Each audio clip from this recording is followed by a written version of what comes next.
Paternidade e maternidade conscientes. Muitos filhos guardam raiva ou ressentimento dos pais. A causa disso costuma ser a falta de autenticidade no relacionamento. O filho tem um profundo desejo de que o pai e a mãe estejam presentes como seres humanos e não como papéis. Não importa com que grau de consciência essa interpretação esteja sendo feita. Podemos estar realizando tudo o que é certo e da melhor forma possível para o nosso filho. Ainda assim, fazer o melhor não é o bastante. Na verdade, fazer nunca é o suficiente se negligenciamos o ser. O ego não sabe nada do ser, porém acredita que acabaremos sendo salvos porque fazemos. Quando estamos sob seu domínio, acreditamos que, realizando mais e mais, vamos acabar acumulando feitos suficientes para nos sentir completos em determinado momento no futuro. Não, não vamos. Tudo o que conseguiremos com toda essa ação será nos perder de nós mesmos. A civilização inteira está desorientada por aquilo que, por não ter raízes no ser, se torna inútil. Como levamos o ser para a vida de uma família atarefada para o relacionamento com nossos filhos? A chave é lhes dar atenção. Existem dois tipos de atenção. Um deles podemos chamar de atenção baseada na forma. O outro é a atenção sem forma. A atenção baseada na forma está sempre vinculada, de alguma maneira, a fazer ou avaliar. Já fez sua lição de casa? Como tudo, arrume seu quarto, escove os dentes, faça isso, pare de fazer aquilo. Vamos logo, apronte-se. Qual é a próxima tarefa? Essa pergunta resume muito bem aquilo com que a vida familiar se parece num grande número de lares. A atenção baseada na forma é necessária e tem seu lugar. Porém, se ela for tudo o que existe no relacionamento com os filhos, é porque a dimensão essencial está faltando e o ser se torna completamente obscurecido pelo fazer, pelas preocupações mundanas. Como Jesus observou, a atenção sem forma é inseparável da dimensão do ser. Como ela funciona? Enquanto observamos, escutamos, tocamos ou ajudamos nossos filhos, permanecemos atentos, calmos, inteiramente presentes. Tudo o que queremos é aquele instante como ele é. Dessa maneira, damos lugar ao ser. Nesse momento, se estamos presentes, não somos o pai nem a mãe, e sim a atenção, a calma, a presença que está escutando, olhando, tocando e até mesmo falando. Somos o ser por trás do fazer. Reconhecendo nossos filhos. Nós somos seres humanos. O que significa? O domínio da vida não é uma questão de controle, e sim de encontrar um equilíbrio entre o humano e o ser. Mãe, pai, marido, esposa, jovem, velho, os papéis que interpretamos, as funções que desempenhamos, o que quer que façamos. Tudo isso pertence à dimensão humana, tem sua importância e precisa ser respeitado. No entanto, em si mesmas, essas coisas não são suficientes para nos proporcionar uma vida plena nem relacionamentos significativos. O humano apenas nunca é o bastante, não importa quanto nos esforcemos, nem o que sejamos capazes de conquistar. Porém, há também o ser. Ele se encontra na presença calma, alerta da consciência em si, a consciência que nós somos. O humano é forma, o ser é sem forma. O humano e o ser não estão separados, mas interligados. Na dimensão humana, somos sem dúvida superiores aos nossos filhos. Somos maiores, mais fortes, sabemos mais e conseguimos fazer mais. Se essa dimensão for tudo o que conhecemos, então nós veremos acima deles, ainda que de modo inconsciente. E faremos com que se sintam inferiores, ainda que de modo inconsciente também. Não existe igualdade entre nós e eles, porque só existe forma nesse relacionamento. E na forma, é claro, não somos semelhantes. Podemos amá-los, contudo, nosso amor é apenas humano. Isso é condicional, possessivo, intermitente. Apenas além da forma do ser, nós somos iguais. E somente quando encontramos a dimensão sem forma em nós mesmos, é possível haver amor verdadeiro nessa relação. A presença que nós somos, o eu sou eterno, reconhece a si mesmo em outro indivíduo e este, nesse caso o filho, se sente amado, ou seja, reconhecido. Amar é reconhecermos a nós mesmos no outro. A alteridade, então, se revela uma ilusão que pertence ao mundo puramente humano, o reino da forma. O anseio por amor que existe em toda criança é o anseio por ser reconhecida não no nível da forma, mas no plano do ser. Quando os pais distinguem apenas a dimensão humana das crianças e negligenciam o ser, elas sentem que o relacionamento é insatisfatório, que algo essencial está faltando.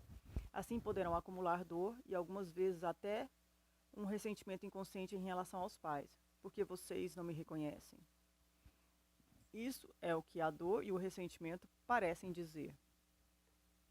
Sempre que alguém nos reconhece, isso traz a dimensão do ser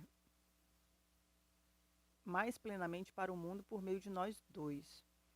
Esse é o amor que redime o mundo. Tenho falado sobre isso de modo mais específico no que se refere aos filhos. Porém, essa é uma questão que se aplica a todos os relacionamentos.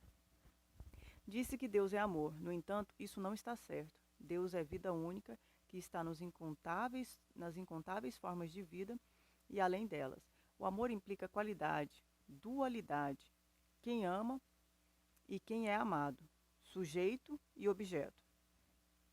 Portanto, ele é o reconhecimento da unicidade no mundo da dualidade. Isso é, o nascimento de Deus no mundo da forma. O amor torna o mundo menos terreno, menos denso, mais transparente para a dimensão divina, a própria luz da consciência. Desistindo de interpretar papéis.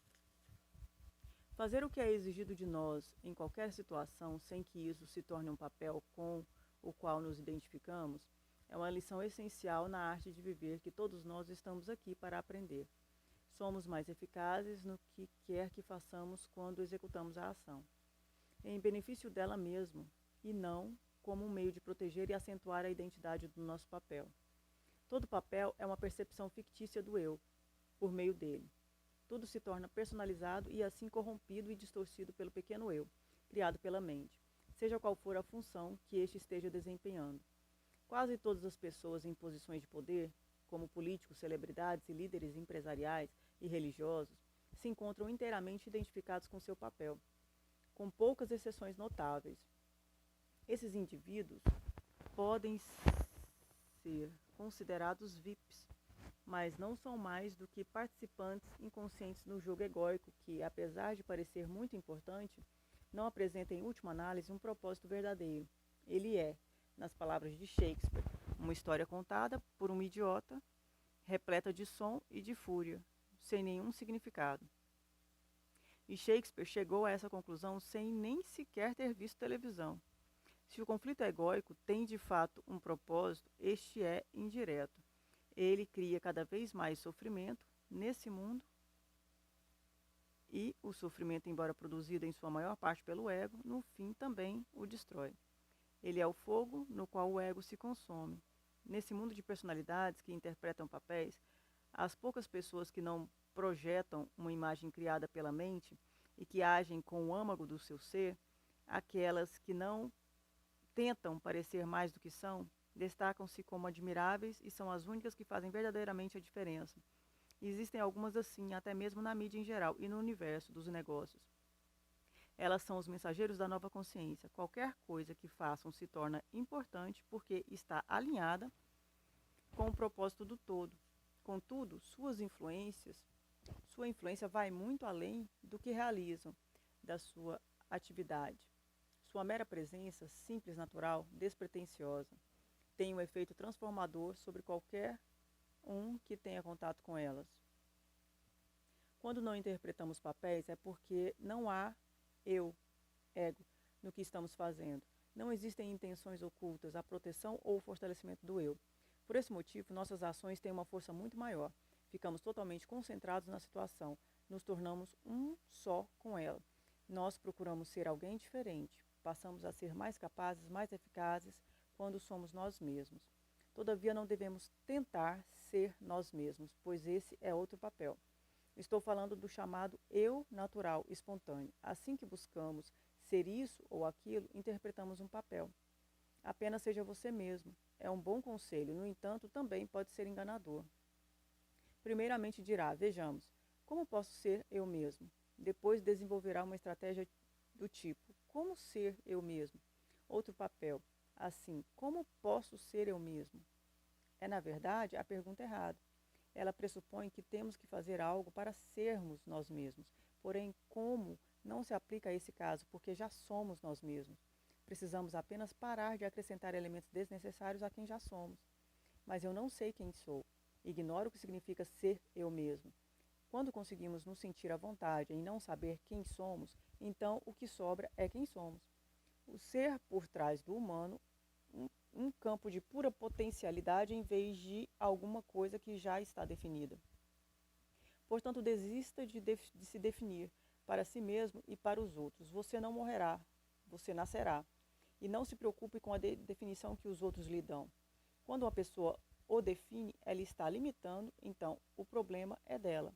Sempre que estiver interagindo com alguém, não se porte como se você fosse basicamente uma função ou um papel, mas um campo de presença consciente. Porque o ego interpreta papéis. Por quê? Por causa de um pressuposto não questionado, um erro fundamental, um pensamento inconsciente que é: não sou o bastante. E a esse pensamento se seguem outros, como: tenho que interpretar um papel para conseguir o que é necessário para me completar. Preciso obter mais para ser mais. No entanto, não podemos ser mais do que somos, porque, por baixo da superfície da nossa forma física e psicológica, somos um só com a vida em si mesma, com o ser. Na forma, somos e seremos sempre inferiores a algumas pessoas e superiores a outras. Na essência, não somos inferiores nem superiores a ninguém. A verdadeira autoestima e a autêntica humildade surgem dessa compreensão. Aos olhos do ego, a autoestima e a humildade são contraditórias. Na verdade, elas são uma só coisa e a mesma. O ego patológico. Considerando a palavra patológico no seu sentido mais amplo, podemos dizer que o ego em si é patológico. Não importa que forma assuma. Quando observamos a raiz desse termo, no grego antigo, vemos quanto é apropriado aplicá-lo ao ego. Embora costume ser usado para explicar uma condição de doença, ele deveria de fato, que significa sofrimento. Patos significa sofrimento. Isso é, claro, foi o que Buda descobriu 2600 anos atrás como uma característica da condição humana. Uma pessoa dominada pelo ego, contudo, não reconhece o sofrimento como sofrimento. Ela o considera a única resposta adequada em qualquer tipo de situação. O ego, na sua cegueira, é incapaz de ver a dor que inflige a si mesmo e aos outros. A infelicidade é uma doença mental e emocional que atingiu proporções epidêmicas. É o equivalente subjetivo da poluição ambiental do planeta. Estados negativos como raiva, ansiedade, rancor, ressentimento, descontentamento, inveja e ciúme, entre outros, não costumam ser vistos como negativos, e sim como condições totalmente justificadas. Além disso, há a compreensão errônea de que eles não são criados pela própria pessoa, mas por alguém ou por um fator externo. Eu o considero responsável pela minha dor. Isso é o que o ego deixa subentendido. O ego não consegue distinguir entre uma situação e sua interpretação de uma reação a essa situação. Podemos dizer que de horrível, sem atentarmos para o fato de que o frio, o vento e a chuva ou qualquer elemento ao qual estejamos reagindo não são horríveis. Eles são como são.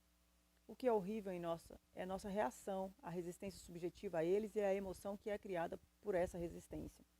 Nas palavras de Shakespeare, nada existe de bom nem de mal. O pensamento é o que o torna assim.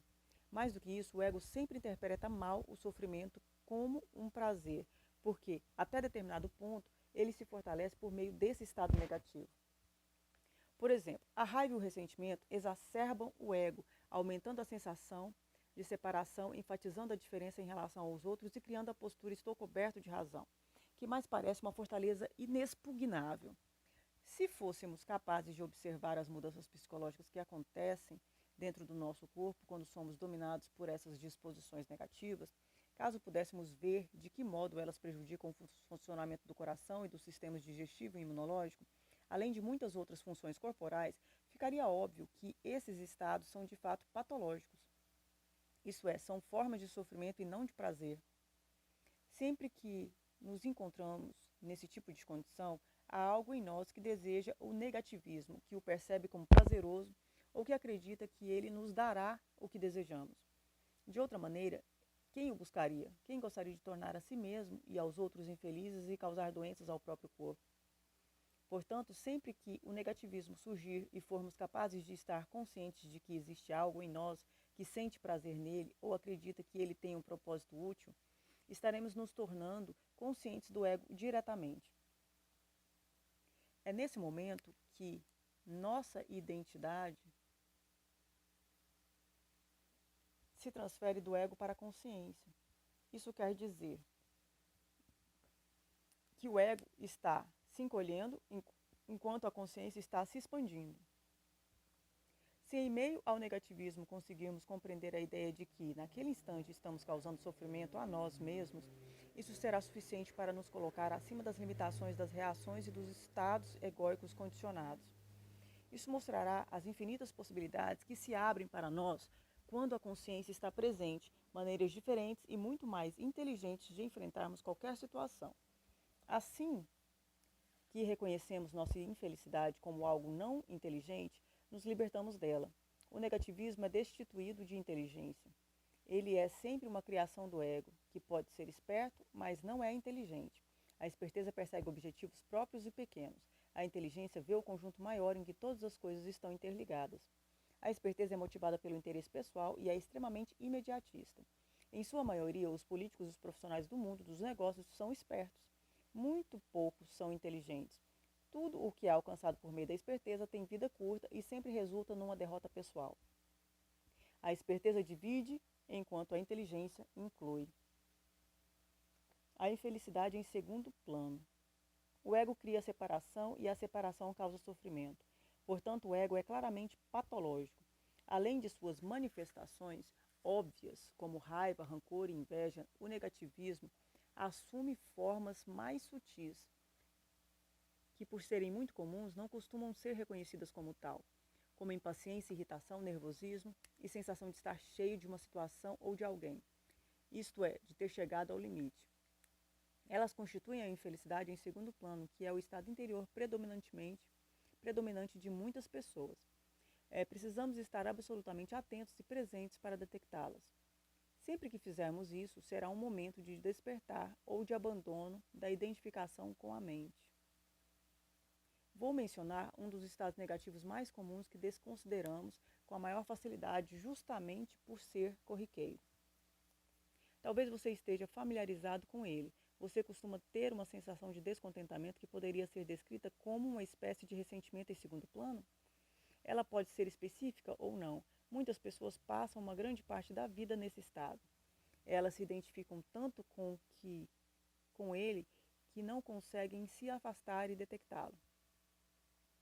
O que sustenta essa sensação são certas crenças que mantemos de modo inconsciente, determinados pensamentos. Nós os cultivamos da mesma maneira que sonhamos quando estamos dormindo, isto é, não sabemos que o estamos alimentando, assim como quem sonha ignora que está sonhando. Aqui estão alguns dos pensamentos inconscientes mais comuns que nutrem a sensação de descontentamento ou ressentimento em segundo plano. Eliminei seu conteúdo para que apenas sua estrutura permanecesse. Eles se tornam mais claramente visíveis dessa maneira. Sempre que você detectar a infelicidade em um segundo plano na sua vida, ou até mesmo no primeiro plano, poderá verificar quais desses pensamentos se aplicam ao caso e preenchê-los com seu próprio conteúdo, de acordo com a sua situação pessoal. Alguma coisa precisa acontecer na minha vida para que eu me sinta em paz, feliz, satisfeito. E eu me ressinto de que isso não tenha acontecido ainda. Talvez meu ressentimento faça com que finalmente ocorra. Houve um fato no passado que não devia ter acontecido e eu me ressinto disso. Se não tivesse ocorrido, eu estaria em paz agora. Existe algo acontecendo agora que não deveria estar acontecendo e isso está me impedindo de ficar em paz. Geralmente as crenças inconscientes são dirigidas contra uma pessoa e assim acontecendo se torna fazendo. Você deveria fazer isso para que eu fique em paz. Estou ressentido porque você não fez ainda. Quem sabe meu ressentimento leve a fazê-lo. Alguma coisa que você ou eu fizemos, dissemos ou deixamos de fazer no passado está me impedindo de ficar em paz agora. O que você está fazendo ou deixando de fazer não está me permitindo ficar em paz. O segredo da felicidade. Todos os exemplos mencionados na sessão anterior são suposições, pensamentos não analisados e não comprovados que se confundem com a realidade. São histórias que o ego cria para nos convencer de que não conseguimos ficar em paz agora ou de que não podemos ser nós mesmos plenamente no presente. Ficarmos em paz e ser quem somos, isto é, nós mesmos, são uma coisa só. O ego diz, talvez em algum momento no futuro eu possa ficar em paz. Caso isso ou aquilo aconteça, ou se eu conseguir fazer isso ou aquilo, ou seguir isso ou me tornar aquilo, ou ele afirma, houve algo no passado que nunca me deixa ficar em paz. Se ouvirmos as histórias das pessoas, veremos que todas elas têm o título. Porque eu não consigo ficar em paz agora. O ego não sabe que sua única oportunidade de ficar em paz é agora. Ou talvez ele saiba e tenha medo de que nós acabemos descobrindo isso. Paz, acima de tudo, é o fim do ego. Como ficar em paz agora? Fazendo as pazes com o momento presente. Esse momento é o campo em que o jogo da vida acontece. Não há nenhum outro lugar em que ele possa existir, uma vez que tenhamos nos reconciliado com o momento presente. Devemos observar o que ocorre, o que podemos fazer ou escolher fazer ou, em vez disso, o que a vida faz por nosso intermédio. Há uma expressão que revela o segredo da arte de viver, a chave de todo sucesso e de toda felicidade, nossa unificação com a vida. Quando formamos um todo com ela, formamos um todo com o agora. Nesse instante, compreendemos que não vivemos a vida, é ela que nos vive. A vida é a dançarina e nós a dança. O ego adora o ressentimento que alimenta contra a realidade. O que é a realidade? Qualquer coisa. Buda chamou-a de tá. A verdadeira natureza da vida, que não é mais do que a verdadeira natureza do momento. A oposição contra essa essência é uma das principais características do ego. Ela dá origem ao negativismo em que o ego se fortalece. A infelicidade que ele adora. Nesse sentido, causamos sofrimento a nós mesmos e aos outros, sem nem sequer saber que estamos fazendo isso, ignorando que estamos criando o inferno na Terra. Provocarmos dor sem saber, essa é a essência de vivermos de modo inconsciente, é estarmos totalmente sob o domínio do ego. A extensão da incapacidade que ele tem de reconhecer a si mesmo e ver o que está causando é perturbadora e inacreditável. Ele faz exatamente o que condena nos outros, porém não percebe isso. Quando esse comportamento se torna evidente, ele usa a negação irada, argumentos sagazes e justificativas para distorcer os fatos. Tanto as pessoas quanto as empresas e os governos agem assim. No instante em que todos os recursos falham, o ego recorre aos gritos e até mesmo à violência física. Envia os soldados. Agora podemos entender a sabedoria profunda das palavras de Jesus na cruz. Perdoai-os, pois eles não sabem o que fazem. Para darmos fim ao sofrimento que vem afligindo a condição humana, há milhares de anos, precisamos começar por nós mesmos e assumir a responsabilidade por nosso estado interior em qualquer momento. Isso quer dizer agora. Portanto, pergunte-se, estou dando mostras de negativismo nesse exato instante? Depois fique alerta, preste atenção nos seus pensamentos e nas suas emoções. Observe as formas de infelicidade que se manifestam em graus menos elevados, como aquelas que mencionei anteriormente. Descontentamento, irritação, saturação, etc. Atente para os pensamentos que parecem justificar ou explicar essa infelicidade, mas que, na verdade, são seus causadores.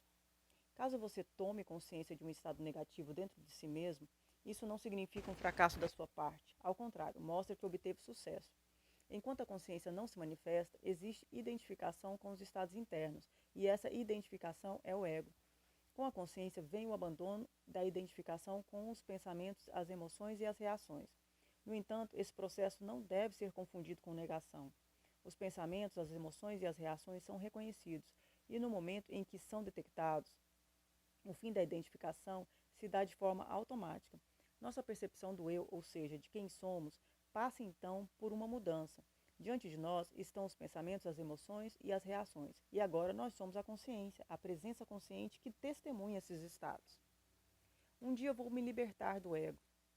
Quem está falando? O ego. Libertar-se dele não é verdadeiramente um grande trabalho, mas uma tarefa muito pequena. Basta estarmos conscientes dos nossos pensamentos e das nossas emoções à medida que eles vão surgindo. Não se trata de fazer, e sim de ver, com atenção. Nesse sentido, é verdade que não há nada que possamos fazer para nos libertar do ego.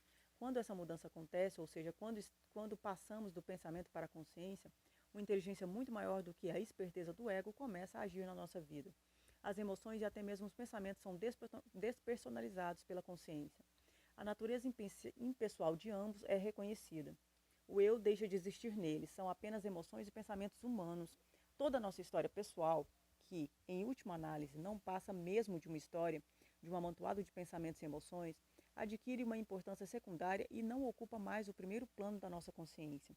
Ela deixa de formar a base para nosso sentido de identidade. Nós somos a luz da presença, a consciência de que somos mais importantes e mais profundos do que quaisquer pensamentos e emoções. Formas patológicas do ego. Como vimos, o ego, na sua natureza essencial, é patológico, se usarmos essa palavra no seu sentido mais amplo para denotar distúrbio e sofrimento. Muitos transtornos mentais são constituídos de traços egóicos idênticos aos que se manifestam numa pessoa normal. A diferença é que, no caso do doente, eles se tornaram tão pronunciados que sua natureza patológica fica óbvia para qualquer um, menos para a vítima. Por exemplo, muitas pessoas normais contam determinados tipos de mentiras de tempos em tempos para parecer mais importantes e especiais e para realçar sua imagem na mente dos outros. Mentem sobre quem elas conhecem, suas conquistas e habilidades, bens e qualquer outra coisa que o ego use para se identificar. Alguns indivíduos, porém, motivados pela sensação de insatisfação do ego e de sua necessidade de ter ou ser mais, mentem de maneira habitual e compulsiva. A maioria das coisas que dizem sobre si mesmos, sua história, é uma verdadeira fantasia, uma obra de ficção que o ego cria para se sentir maior, mais especial. Sua autoimagem grandiosa e inflada pode às vezes enganar os outros, mas normalmente não por muito tempo. A maior parte das pessoas logo a reconhece como uma completa invenção. A doença mental chamada esquizofrenia paranoide ou paranoia é essencialmente uma forma exagerada de ego. Em geral, ela consiste numa história ficcional que a mente inventa para dar sentido a um persistente sentimento subjacente de medo. O elemento principal da história do portador desse mal é a crença de que determinadas pessoas, algumas vezes um monte de gente ou quase todo mundo, estão tramando contra ele ou conspirando para controlá-lo ou matá-lo. Como a história costuma ter coerência e lógica, por vezes faz com que os outros também acreditem nela. Há casos de empresas e países que têm sistemas de crenças paranoicos na sua própria base. O medo e a desconfiança que o ego tem das pessoas, sua tendência a enfatizar a alteridade, concentrando-se nas falhas e tornando-as a identidade do outro, ganham uma proporção maior e transformam todos em monstros desumanos.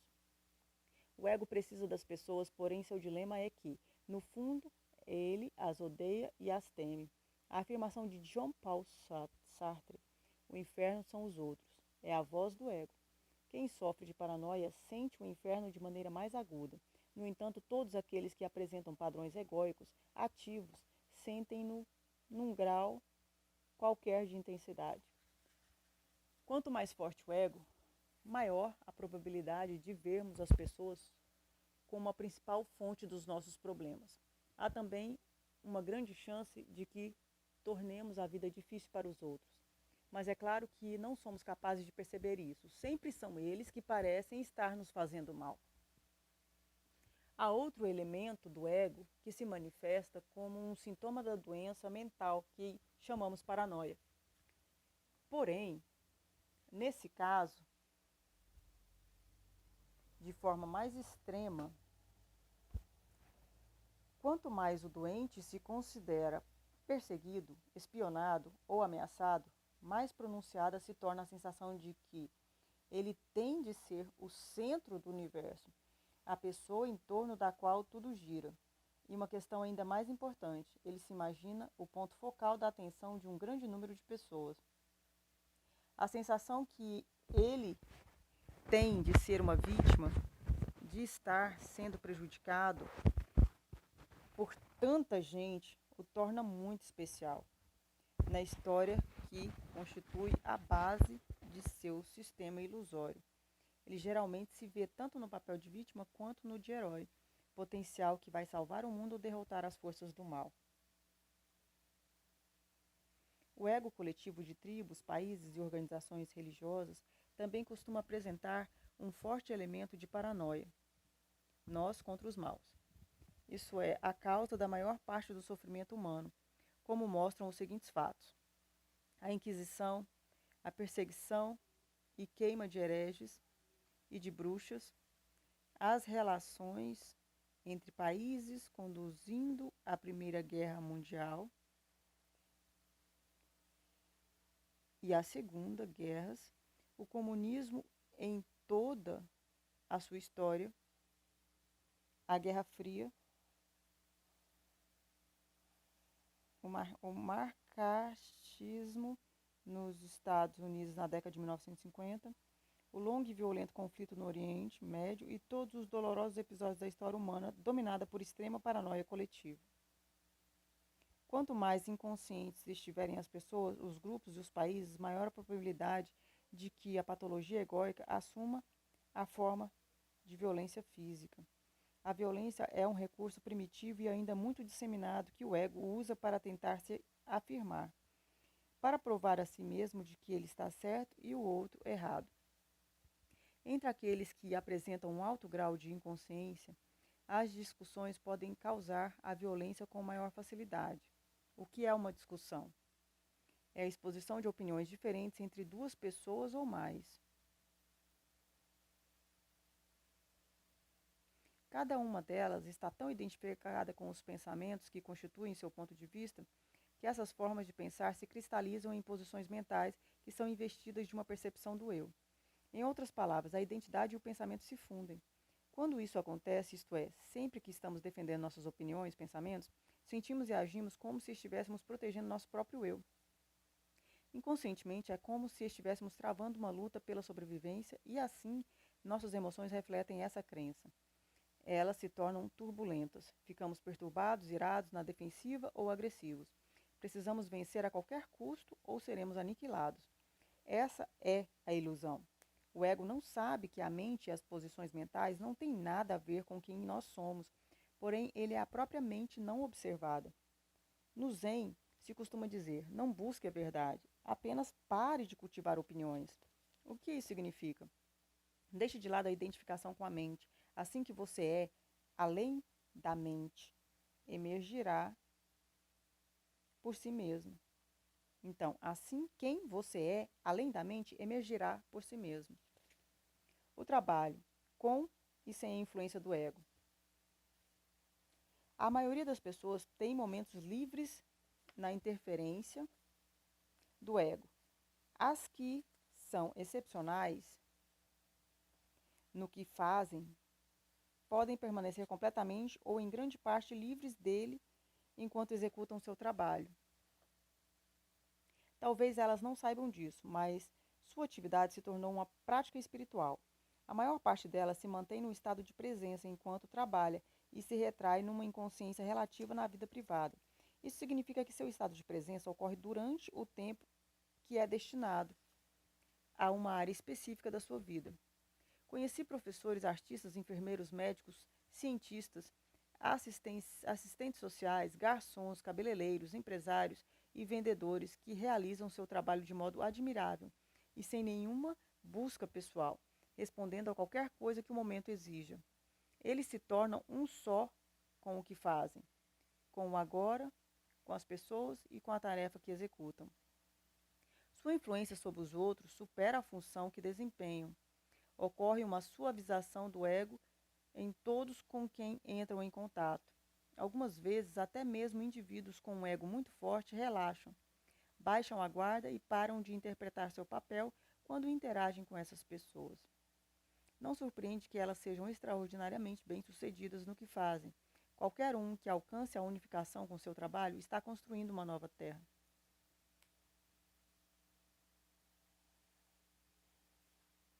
Conheci também muitos outros profissionais que podem ser tecnicamente bons no que fazem, mas cujo ego sabota seu desempenho de forma constante.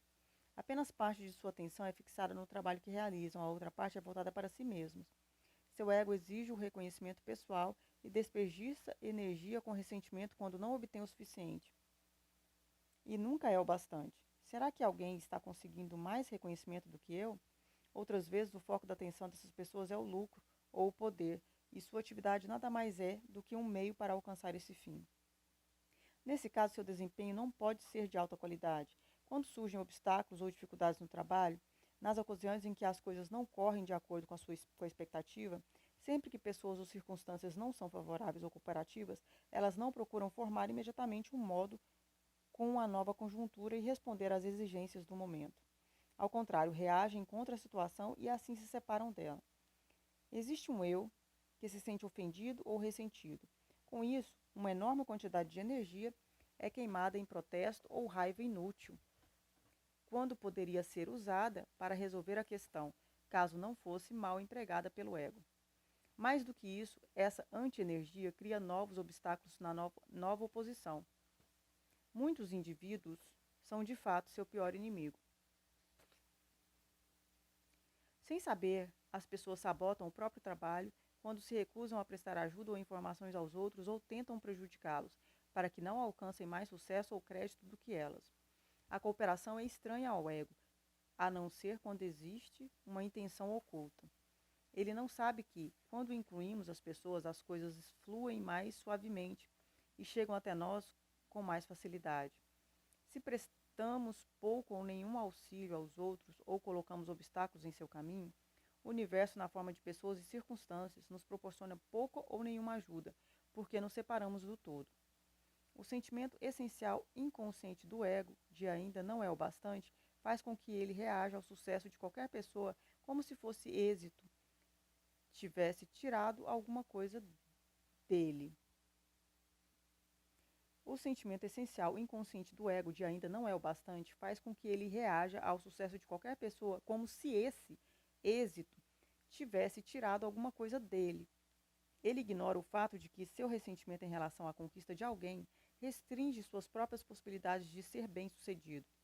Para atrair o sucesso, precisamos ser receptivos a ele onde quer que o vejamos. O ego na doença. Uma doença pode tanto fortalecer quanto enfraquecer o ego. Se nos queixamos, sentimos pena de nós mesmos ou nos ressentimos da doença, ele se torna mais forte. E também ganha força quando tornamos a doença parte da nossa identidade conceitual. Sou vítima desse mal.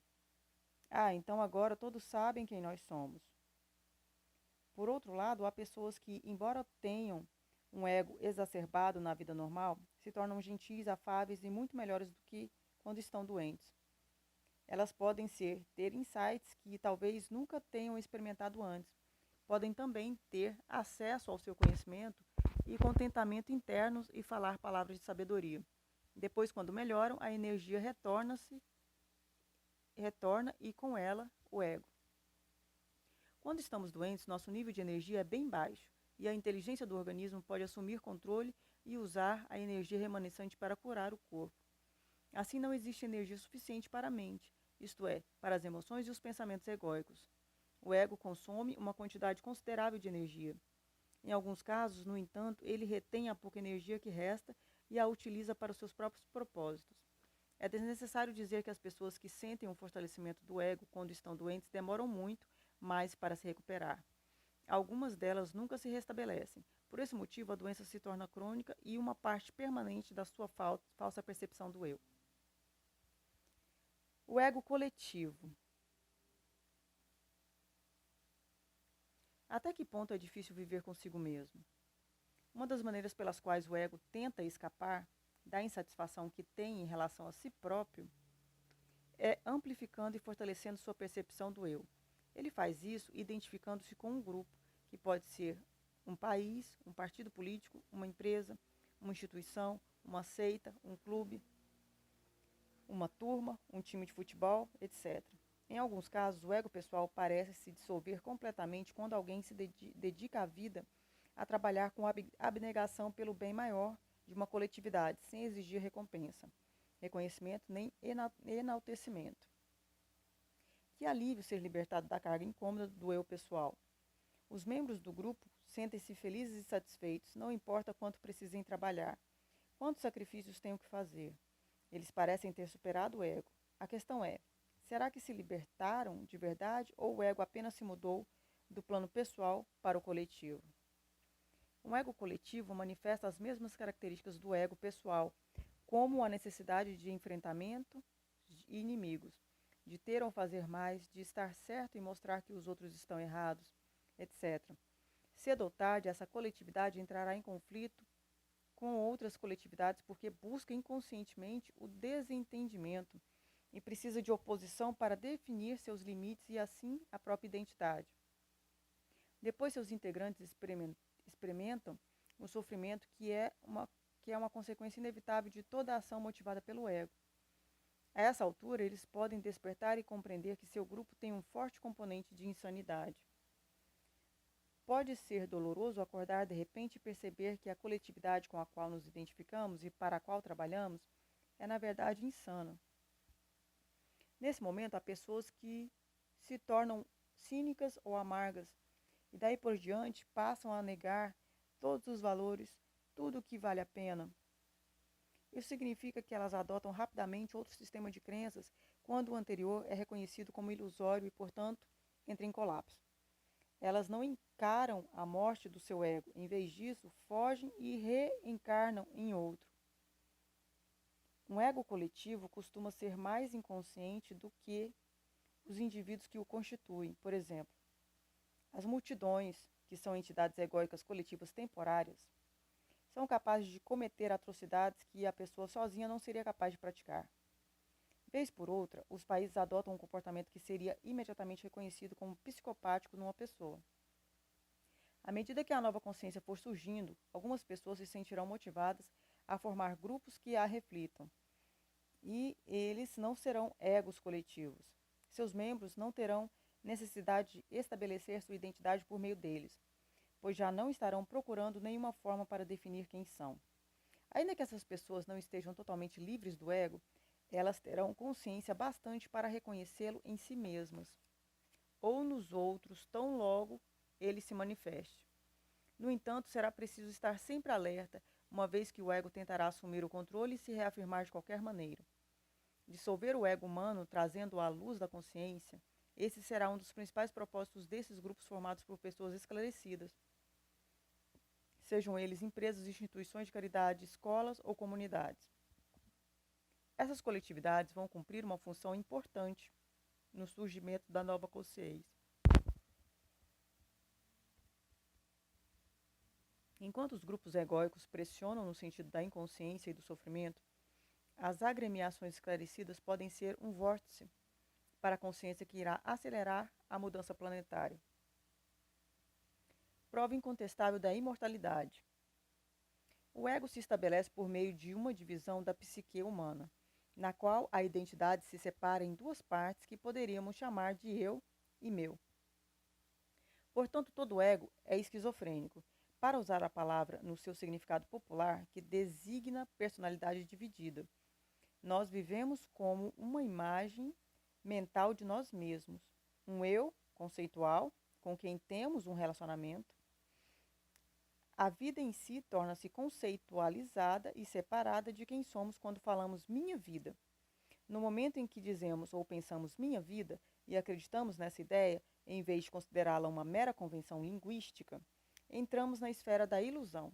Se existe algo como minha vida, concluímos que eu e vida são duas coisas separadas. Assim, podemos também perder a vida, nosso valioso bem imaginário. A morte torna-se uma realidade aparente e uma ameaça. As palavras e os conceitos dividem a vida em segmentos isolados que não têm realidade própria. Poderíamos até mesmo dizer que o conceito minha vida é a ilusão original de separação, a origem do ego. Por exemplo, se eu e a vida somos dois, se eu existo separado dela, então eu estou separado de todas as coisas, de todos os seres, de todas as pessoas. Mas como eu poderia existir separado da vida? Qual eu poderia existir dissociado dela? A parte do ser é completamente impossível, portanto, não existe algo como minha vida. E nós não temos uma vida, nós somos a vida. Nós e a vida somos um. Não é possível ser de outra maneira. Portanto, como poderíamos perder a nossa vida? Como poderíamos perder algo que não temos? Como poderíamos perder algo que nós somos? É impossível.